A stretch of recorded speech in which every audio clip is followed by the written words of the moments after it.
रावत को आज ही मुख्यमंत्री पद की शपथ दिलाई जाएगी।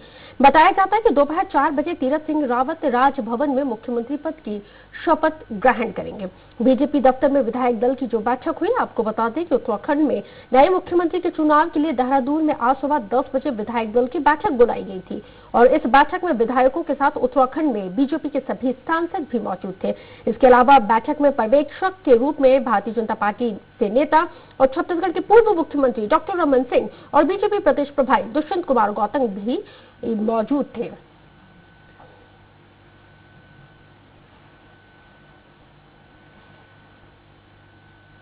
जो भी काम किया टीम के साथ बड़े का आदर करते हुए, सम्मान करते हुए, उन्होंने जो कुछ बताया उसी का यहाँ तक। तो मैंने कहा कि मैं कहीं छोटे से गांव से आया हूँ, पढ़ाई के लिए तो जेरी खान पकड़ गए, जेल में पकड़ लिया, चले।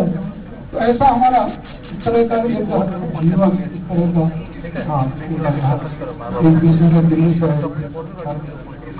पूरे शुरू में पकड़ा, तब उसके बाद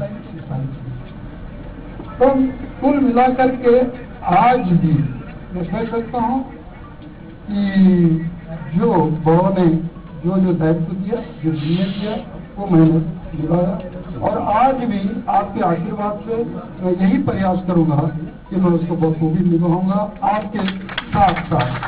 आपका शैली श्रीवास्तव हमारे साथ इस वक्त फोन लाइन पर जुड़ गई हैं। शैली, उत्तराखंड के पहले शिक्षा मंत्री के तौर पर अपनी दावेदारी बखूबी निभाने के बाद, जिम्मेदारी निभाने के बाद अब उत्तराखंड के मुख्यमंत्री के तौर पर जाने जाएंगे तीरथ सिंह रावत। बिल्कुल, देखिए तीरथ सिंह रावत की बात की जाए तो संगठन में भी रह चुके हैं और युवा, जब तीरथ सिंह रावत युवा थे तब से पार्टी के लिए सेवा कर रहे हैं, युवा मोर्चा में भी रह चुके हैं और संगठन को भी बखूबी चला चुके हैं, क्योंकि प्रदेश अध्यक्ष की जो कमान है वो संभाल चुके हैं। इसके साथ ही अब पौड़ी से सांसद हैं और पूरी तरीके से जो उत्तराखंड की मूलभूत सुविधाएं हैं उसको बहुत भलीभांति जानते हैं, उत्तराखंड की जो समस्याएं हैं उसको भलीभांति जानते हैं और जिस तरीके से मैंने आपको पहले ही बताया कि साफ छवि के व्यक्ति हैं, जनता से जुड़े हुए व्यक्ति हैं। अगर पार्टी पहले भी वो जिस तरीके से पार्टी अगर कुछ गलत करती है या जनता के हित में नहीं होता है उसको लेकर भी वो आ चुके हैं, तो कहा जा सकता है कि एक बेहतर मुख्यमंत्री के तौर पर वो साबित होंगे। यही वजह रही है कि आज हाईकमान ने तीरथ सिंह रावत को उत्तराखंड का मुख्यमंत्री बनाया है। बिल्कुल, वाकई में क्योंकि जिस तरह से हम देख रहे हैं शैली की जो पहाड़ की जो राजनीति है और पहाड़ की राजनीति में इन 20 सालों में 10 मुख्यमंत्री पहाड़ की राजनीति में हमने देखे हैं। हमेशा हमने देखा है कि अस्थिरता का जो संकट है वो हमेशा पहाड़ की राजनीति में बना रहता है। इस अस्थिरता को कैसे तीरथ सिंह रावत खत्म करेंगे? क्या नया वो सिनेरियो यहाँ पे गढ़ने में कामयाब हो पाएंगे?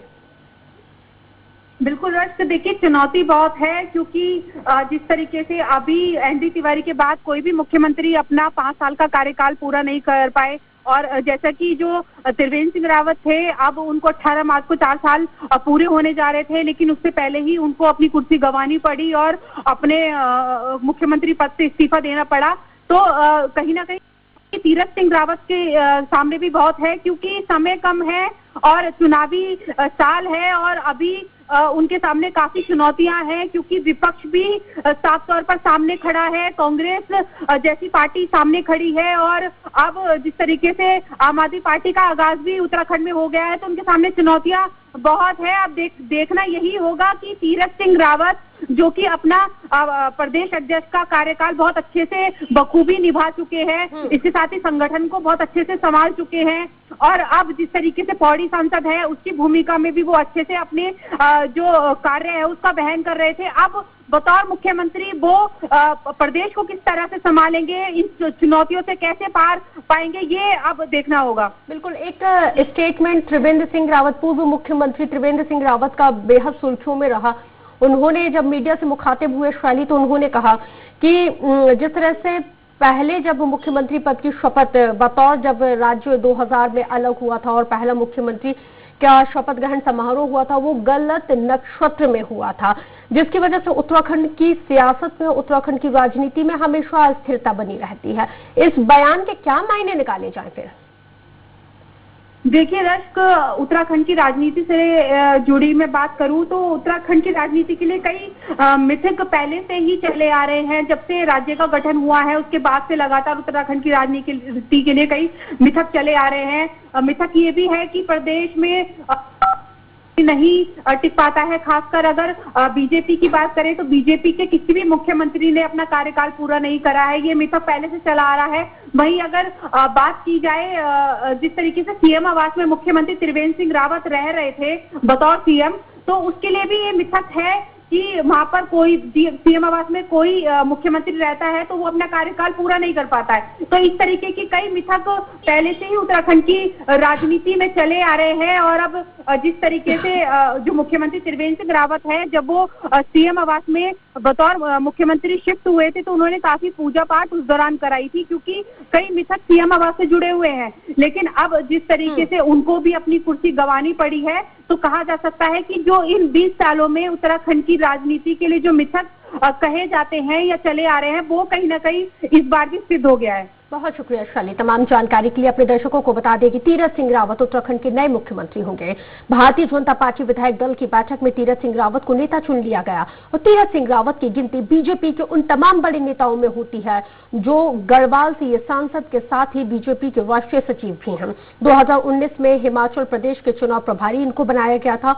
उत्तराखंड के पौड़ी गढ़वाल में जन्मे तीरथ सिंह रावत ने छात्र राजनीति से अपने करियर की शुरुआत की। 1983 से 88 तक राष्ट्रीय स्वयंसेवक संघ के प्रचारक रहे। अखिल भारतीय विद्यार्थी परिषद उत्तराखंड के संगठन मंत्री और राष्ट्रीय मंत्री भी रहे। हेमवती नंदन गढ़वाल विश्वविद्यालय में छात्र संघ अध्यक्ष और छात्र संघ मोर्चा उत्तर प्रदेश, जिस वक्त उत्तराखंड उत्तर प्रदेश में शामिल हुआ करता था, प्रदेश उपाध्यक्ष भी रह चुके हैं। और इसके बाद भारतीय जनता युवा मोर्चा उत्तर प्रदेश के उपाध्यक्ष और राष्ट्रीय कार्यकारिणी के सदस्य भी रहे। 1997 में प्रदेश विधान परिषद के सदस्य निर्वाचित हुए और विधान परिषद में विनिश्चय संकलन समिति के अध्यक्ष इनको चुना गया। साल 2000 में नवगठित उत्तराखंड के पहले शिक्षा मंत्री बने थे और इसके बाद 2007 में इन्होंने उत्तराखंड का प्रदेश महामंत्री इनको बनाया गया। इसके बाद प्रदेश चुनाव अधिकारी और प्रदेश सदस्यता प्रमुख भी रह चुके हैं।